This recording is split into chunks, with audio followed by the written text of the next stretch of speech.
Part 4. So we go to Home Depot, we go to Lowe's. I'm choosing all these appliances. He's taking pictures of the SKU number. We have representatives helping us, and he basically explained to them, hey, we're buying a house. We should be closing sometime in June. Can we order this stuff now? Can I put a hold on it? Like, what can we do? Because we're not ready for delivery. I stood there as the Home Depot rep said, we can hold it in our warehouse. Like, you can buy something and we can hold it. People do it all the time, especially with COVID. So I watched him pay. I want to say it was about it was either $350 or $500. I watched him pay a deposit on a whole new set of appliances for them, and they were going to hold it until we were ready for delivery. I watched this. So I was like, okay, good deal. Like, we got the appliances. Next, let's go to Rooms to Go and Ashley Furniture and find actual furniture. So we went all around Rooms to Go. We went to Ashley Furniture. We went to American Signature. And I saw all these things that I wanted. Again, he's taking pictures of it. He was like, I can go online and order it. I didn't think anything of it because, again, I just saw that we held the appliances. So I was like, okay, that's fine. So April turns into May. May 2020 comes. This is where things start to get a little interesting. May comes, and obviously we had not done inspection. And I'm asking him all the time, what's the deal with the house? He was like, oh, because of COVID, they're trying to get someone to do the inspection. But the guy that they had, it was always something. The guy they had caught COVID, so they're going to have to get somebody else. And he's like 15 houses backed up, so it'll be a while. So at this point in May, I know I look crazy. In this point in May of 2020, I started recording audio diaries. I don't know why. It was something just made me just start recording my thoughts in an audio diary, and I still have them. And I would save them by the date, and I would just start talking about what's on my mind. So I was like, I knew there was something was nagging me, like, but I kept pushing it out of my mind. I was like, you saw, this is what I reminded myself. You saw him pay for the appliances. You know the house is under contract. You know that he told you that he's the one who put the house under contract. Why would, I remember saying to myself, why would he lie about that? This is so easy to verify. Why would he lie about that? Have you caught him in any other lie? And at the time, the answer was no. So I really was like, maybe you just aren't used to a guy who actually does what he's supposed to do. Like, I was questioning myself and then answering my own questions. So inspection didn't happen. Around mid-May, I found out I was pregnant. May 2020. When I found out I was pregnant, he was ecstatic and I was like, oh shit. The reason why I was oh shit is because, number one, I'm plus size. Number two, because of my age, I felt like it was probably going to be a high risk pregnancy.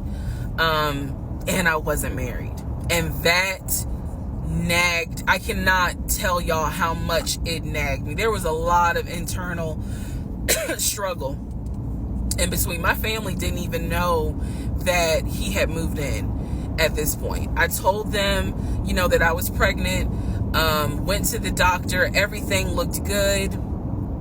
But again, because it was COVID, he couldn't go in with me into the actual room. So, you know, doing any sort of ultrasound, doing the blood test, because my HCG levels were really high. So the doctor was like, hey, it might be twins. We don't know yet. You're still kind of early, you know, along. They gave me a due date. The due date was January 26th of 2021. So, yeah. May, found out I was pregnant. So there was now more of a push into, we got to get a house. We got to get the fuck up out of here. I'm not having a baby in Riverdale. Okay? Nothing against Riverdale. But I ain't having a baby in Riverdale. So we need to find out what's going on with this house. And so he was on top of it. He had an answer for everything. He was like, you know, I'm gonna call and find out what's going on, blah, blah, blah. He then magically told me about a week later, oh, they're going to do inspection on the house like in 2 days. So I was just like, okay, keep in mind, I'm taking his word for it. I'm taking his word for all this. So he's like, they're going to do an inspection. Once we get the inspection report back, then we will know what we are going to be responsible for. What are we getting ourselves into? So, I guess they did an inspection. He showed me an inspection report. Only thing that they said that the roof had just recently been replaced, which I remember he was very happy about. And the issues that there were for the house were minor. It was not a bad, because we did have a discussion about it. He was like, it's nothing that we can't handle. Then he said that we were set to close the end of May. We were set to close the end of May. He told me it was going to be a virtual closing. You're probably like, what the hell is a virtual closing? Because again, he's saying because of COVID, people are not closing in the office. They're doing a virtual closing where you would need to electronically sign the paperwork. This is what he's telling me. And so he was like, we're set to close like just before Memorial Day. And so for some reason, again, there's still that nagging part. For some reason, I didn't start packing. Anyone that knows me will tell you I hate moving. I've done it enough in my life. I hate moving.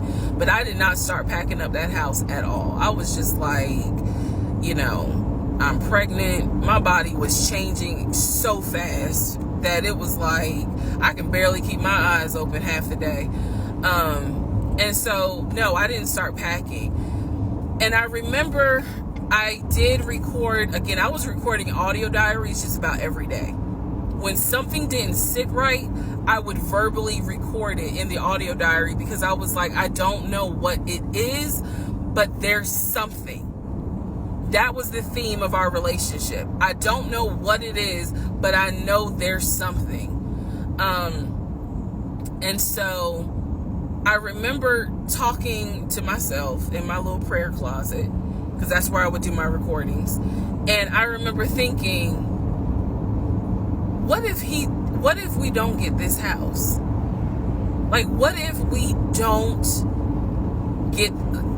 he's lying? But again, there goes that thought process of, why would he lie about this? Like, who makes up that they're buying a house when in fact they're not? And then he's showing you all this paperwork. Like, come on, you can't be that jaded that you don't even believe what's in front of you. All right. So now we're going to go into part 5.